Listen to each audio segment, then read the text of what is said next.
A suspect is seized, whistles are heard, so the vigilantes would blow whistles and call others. A mob forms, the suspect is beaten, and in her words, the community does not care as long as he is dead. A criminal is a criminal. You steal other people's things, you deserve to die, and they do not give a damn. Now that that world that she's describing is a world in which the Constitution has very little purchase. So, for the vigilantes who believe that the only way to deal with the situation is to use this mob justice, which has got no relation to Constitution, for the police who operating in a particular way, no doubt with their own problems, and for people in Funeka's position.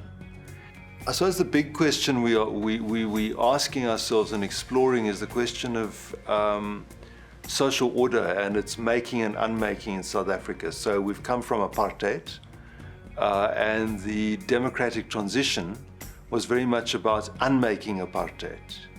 At the same time as making a new social order, a democratic social order, a democratic South Africa, one in which the injustices and the legacies of apartheid would become a fading memory. And our research is more and more into the conflicts, struggles, the darker sides of this attempt to make a new order and the way in which old orders carry on being part of our new South Africa. We now have a democratic government. So quite a lot of our research, is then presented to government forums and we hope makes a contribution to changing policies at those levels. Our research is important because I think for us, for our society as a whole, it shifts our understandings of what is happening in our society and what's happening in Marikana or in this community that I'm doing my research, what's happening, what the meaning of our democracy is.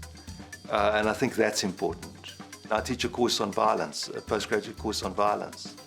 So students come in with the idea that, well, violence is a bad thing, so let's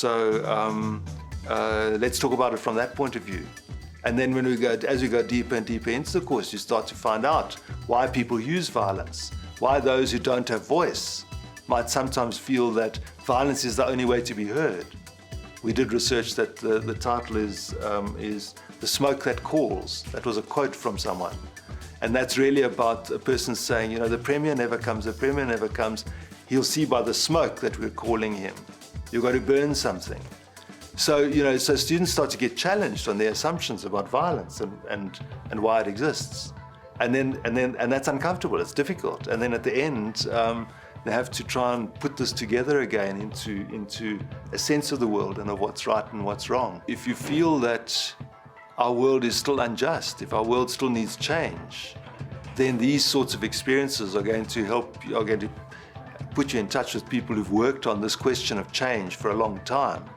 And you'll start to see ways in which your work can also contribute to change. And there's nothing more exciting, than getting a sense of the power of what you've managed to understand from talking to people, interviewing people, and how, when you show it back to people, how it changes their own understanding. How excited people can get about that.